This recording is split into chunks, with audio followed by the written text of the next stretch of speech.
जनाब अब हमने मेहमान बुलाए हुए हैं, लेकिन हमें लाहौर स्टूडियोज़ में ज्वाइन कर रहे हैं पाकिस्तानी हैं जिन्होंने दुनिया में बड़ा नाम कमाया है, बड़े टैलेंटेड हैं, बड़ी मेहनत की है, ज़ीरो से शुरू कर फिर कहाँ पे पहुँचे और 1976 में फ़्रांस गए और उस वक्त फ्रांसीसी फ़ैशन इंडस्ट्री का दुनिया में चर्चा था, हमेशा से ही रहा है। और महमूद भट्टी साहब ने भी वहाँ किस्मत आजमाई और बहुत नाम कमाया और फिर उन्होंने लाहौर में एक अस्पताल भी बनाया जिसके बारे में सभी जानते हैं, नेशनल हॉस्पिटल DHA में जो वाक़ है।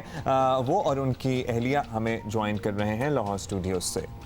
महमूद भट्टी साहब बहुत बहुत शुक्रिया। Last time you were here तो आप हमारे साथ थे कराची स्टूडियो में, अब आप हमें ज्वाइन कर रहे हैं फ्रॉम लाहौर। तो लगता है अब आपका ज़रा पाकिस्तान ज़रा ज़्यादा आना जाना रहता है then before because of your hospital. कर्जे लेकर एक सब्सिडी आर्टिफिशियल आगे आप तो मैं आता रहता हूँ, एवरी मंथ एवरी 2 मंथ्स में आता रहता हूँ। अच्छा भट्टी साहब, लेकिन बीच में कहीं गायब से हो गए थे आप, तो उसकी क्या वजह बनी, ये हम आपसे जानना चाहते हैं। मैं गायब हो गया तो आपको पता है उसकी वजह क्या हुई थी? क्योंकि मुझे जाना पड़ गया था यहाँ पे, मुझे कुछ शौक हुआ था इसलिए फिर मैं चले गया।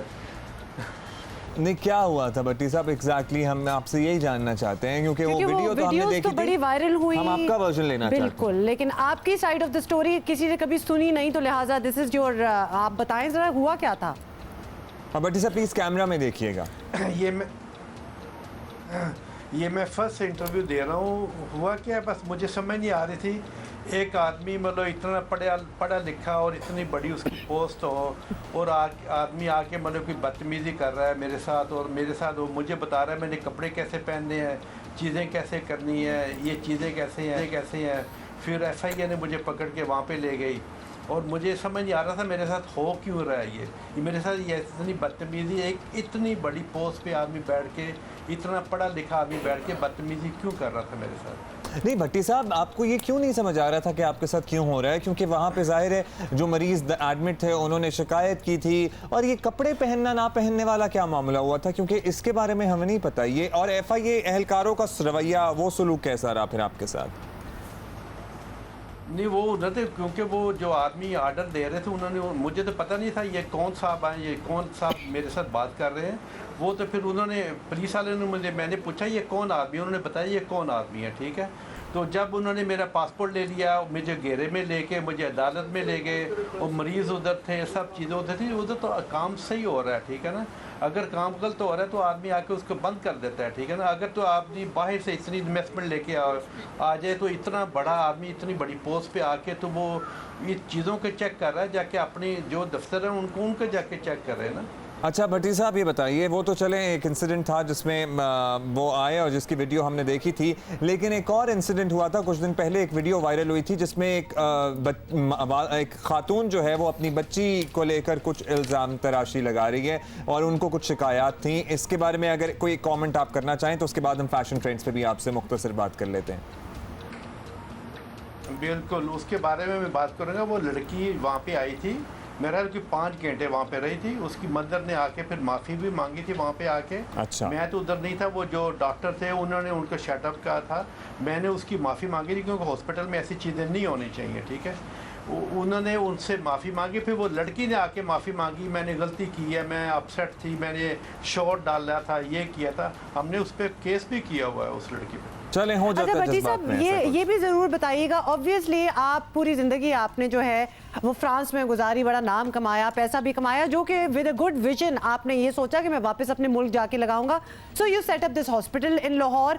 अब ओवर द ईयर्स और इतना कुछ होने के बाद, ख़ासतौर पे ये वीडियोस वगैरह वायरल होना, आपको लगा कि आप जो अचीव करने आए थे वो अचीव आपने कर लिया, अच्छे दिल से, साफ दिल से आपने अचीव कर लिया? नहीं पता, मेरा खून तो पाकिस्तान नहीं है ना, तो मेरा तो फ़र्ज़ बनता है ना अपने मुल्क में आके चीज़ें करूं। लेकिन जो लोग आके किसी की बेइज्जती करते हैं, आप देखें ना, दूसरे जो उस अदालत में आए हैं वो उसके सारे फ़ैसले ख़त्म कर रहे हैं। ठीक है ना? अच्छा चलें सारे चलें उन्होंने मेरा उस ख्याल है फैसले को कि न्यू भट्टी किया, साहब दुनिया खत्म आपको कर- फैशन डिज़ाइनर की हैसियत से भी जानती है, तो हम उस पर ज़रा मुख्तसर बात कर लेते हैं। ये बताइएगा कि आपने पूरी दुनिया में तो नाम कमाया, यहाँ जो फैशन वीक्स होते हैं या डिफरेंट शोज़ होते हैं, आप अपनी कलेक्शन, हम बड़ा अरसा हुआ हमने नहीं देखा, please correct me if I am wrong, मैंने कभी आपकी कलेक्शन इस तरह पाकिस्तानी फैशन शोज़ की रैंप पर नहीं देखी। Why is that so? हाँ बिल्कुल आपने सही सवाल किया है, क्योंकि मैंने पहले पाकिस्तान में, आपको पता है ना, सारे फैशन मैं ही लेके आया था। अच्छा। फैशन शो मैंने शुरू करवाए थे, लाहौर वाला स्कूल यूनिवर्सिटी जो मैंने बनवाई जी, थी जी, यहाँ पे, बिल्कुल। ठीक है ना। मुझे उसके चक्कर में मुझे सारे इम्तियाज़ मिल चुके हैं। मैंने पाकिस्तान में ये फैशन वीक सब चीज़ें शुरू करा के फिर मैं पीछे हो गया था। इसलिए मैं पीछे हो गया कि अब माशाल्लाह पाकिस्तान में इतने इंटेलिजेंट बच्चे हैं, इतने इंटेलिजेंट लोग हैं, अब वो चीज़ें कर रहे हैं, उनको मेरी ज़रूरत नहीं है, ठीक है ना। जब फर्स्ट टाइम उनको मेरी ज़रूरत थी, मैंने अपने मुल्क के लिए सब चीज़ें की और मैं करके पीछे हो गया। अच्छा आप अच्छा पीछे हो भट्टी गए। साहब बताएं कि ऑब्वियसली अब आप आज पाकिस्तानी फैशन को देखते हैं और फ्यूजन इतनी हो चुकी है, पाकिस्तानी फैशन कभी कभार पाकिस्तानी लगता ही नहीं है, बाहर के मुल्कों का लगता है। तो आपको लगता है कि we are at par with the world, कि दुनिया जिस तरह फैशन की दुनिया जहाँ जहाँ जा रही है, पाकिस्तानी बिल्कुल उनके साथ मुकाबला कर सकते हैं? आपको ऐसी फीलिंग होती है? अगर मैं आपको ट्रू बताऊं, अभी वो पाकिस्तान का ये फैशन का, आपको पता ना, दुनिया में इतनी टर्नओवर है, वो मैं नाम नहीं लेना चाह रहा, बड़े बड़े जो ब्रांड है उनके पाकिस्तान के 15 गुना 20 गुना बजट से ज़्यादा उनके टर्नओवर है। ये पाकिस्तान इतना बड़ा मुल्क है, जिनको चाहिए ये एक दूसरे को कॉपी ना करें, कॉपी राइट्स बनने चाहिए और खूबसूरत फैशन होने चाहिए, एक दूसरे को कॉपी ना करें, अपने जहन से, अपने इंटेलिजेंट तरीक़ों से ये फैशन लेके आए। क्रिएटिविटी ज़रूर आनी चाहिए। अच्छा भट्टी साहब, ये जॉर्जिया को आपने कुछ उर्दू वगैरह सिखाई? आप समझ लेती हैं, बोल लेती हैं? आप इससे पूछें, थोड़ा थोड़ा पूछ लें खाना क्या कहते हैं, ये बता देंगे आपको। जॉर्जिया भट्टी, मिसेस भट्टी हमारे साथ हैं। Georgia, how are you doing? So have you know learned some Urdu, or have you got your hands on with some Pakistani culture as well or not?